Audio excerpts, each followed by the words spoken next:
की जनता का पाई पाई का हिसाब देश की जनता को मिलना चाहिए। पहले साहब कहा करते थे कि देश की जनता की पाई पाई का हिसाब देश की जनता को मिलना चाहिए, लेकिन अब साहब कह रहे हैं कि उनकी पार्टी को चंदा कहां से मिलता है ये देश के नागरिकों को जानने का हक नहीं है। चुनावी बॉन्ड के नाम से पैसा कहां से आ रहा है, कौन दे रहा है, कितना दे रहा है, ये सब जानने का हक देश की जनता को नहीं है।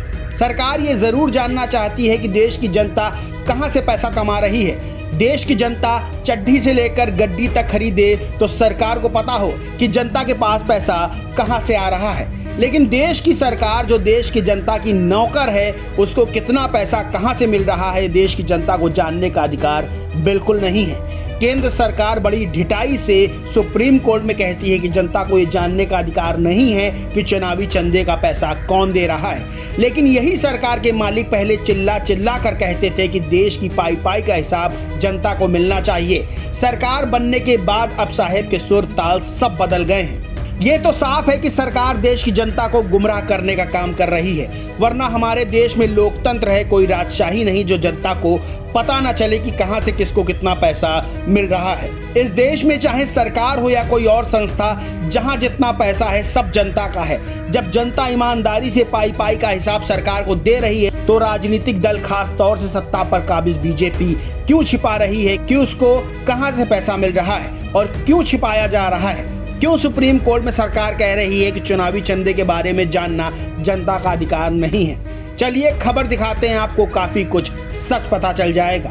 टीवी 9 की एक खबर है जिसमें साफ लिखा है बीजेपी को 5,272 करोड़ रुपए चंदे के रूप में मिले हैं और कांग्रेस को 952 करोड़ रुपए मिले।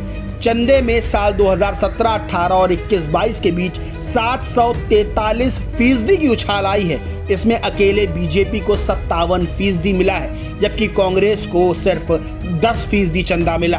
मतलब 70 साल से सत्ता पर काबिज कांग्रेस को मात्र 952 करोड़ रुपए मिले और खुद को फकीर कहने वाले साहब की पार्टी को 5,272 करोड़ रुपए का चुनावी चंदा मिला। क्या यही वजह है जो सरकार चुनावी चंदे के बारे में जनता को नहीं बताना चाहती?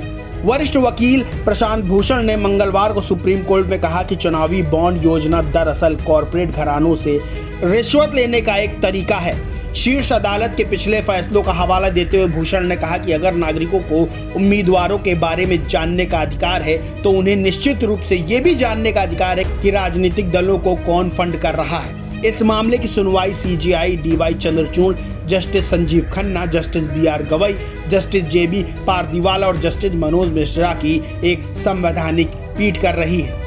इस मामले में जनता का रुख एक ट्वीट से साफ हो जाता है, जहां जनता ने साफ कहा है कि चुनावी चंदे के बारे में जनता को जानने का पूरा हक है। दैनिक जागरण ने एक ट्वीट कर पूछा कि क्या चुनावी बॉन्ड मामले में सरकार का यह कहना सही है कि जनता को चंदे का स्रोत जानना जरूरी नहीं। इस पर जनता के कुछ ट्वीट देख लीजिए।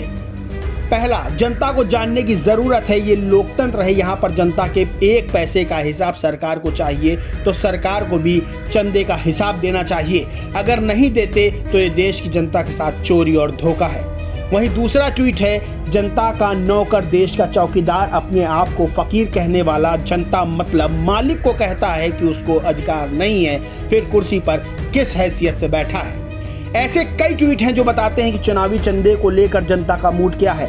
जनता जानना चाहती है कि राजनीतिक दल कहां से और कितना चुनावी चंदा ले रहे हैं। अगर सुप्रीम कोर्ट में ये कहती है कि जनता को ये जानने का अधिकार नहीं कि चुनावी चंदा कहां से आ रहा है, तो साफ है कि जनता की नब्ज को सरकार और साहब पकड़ नहीं पा रहे हैं। क्योंकि अगर जनता चुनावी चंदे के बारे में नहीं जान सकती तो सत्ताधारी दल जो दिल्ली की गद्दी पर बैठकर खुद को जनता से ऊपर समझ रहा है, वो जनता के वोट के लायक नहीं है। फिलहाल 2024 से पहले चुनावी चंदे की ये मलाई चुनावी समर में साहब और साहब के दल को बहुत भारी पड़ सकती है।